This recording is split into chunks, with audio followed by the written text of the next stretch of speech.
ચોરીના ગુનામાં લાંબા સમયથી ફરાર આરોપી મુકીમુદ્દીન ઉર્ફે ચાચા જૈનુદ્દીન કાઝીને સુરતથી ઝડપી પાડ્યો છે। આરોપી નવસારી ટાઉન પોલીસ સ્ટેશનમાં નોંધાયેલા ગુનામાં સંડોવાયેલો હતો અને તેના વિરુદ્ધ અગાઉ પણ 6 જેટલા ગુના નોંધાયેલા છે। નવસારી જિલ્લામાં નાસ્તા ફરતા આરોપીઓને પકડી પાડવાની ઝુંબેશના ભાગરૂપે લોકલ ક્રાઇમ બ્રાન્ચને આ સફળતા મળી છે। એલસીબીની ટીમે બાતમીના આધારે સુરતમાં તેના રહેઠાણ પરથી આરોપીને દબોચી લીધો હતો। ઝડપાયેલ આરોપીની ઓળખ મુકીમુદ્દીન ઉર્ફે ચાચા જૈનુદ્દીન કાઝી તરીકે થઈ છે।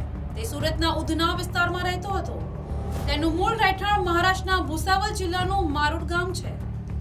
આરોપી મુકીમુદ્દીન ઉર્ફે ચાચા કાઝી નવસારી ટાઉન પોલીસ સ્ટેશનના ભારતીય ન્યાય સંહિતા 2023ની કલમ 331(3) અને 305 એ મુજબના ગુનામાં સંડોવાયેલો હતો।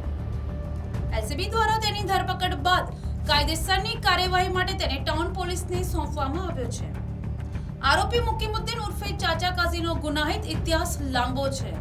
તેના વિરુદ્ધ અગાઉ વિજલપુર, કીમ, જલાલપુર અને નવસારી ટાઉન પોલીસ સ્ટેશનમાં કુલ 6 જેટલા ઘરફોડ ચોરીના ગુના નોંધાયેલા છે। Bureau report, NTC news, Navsari.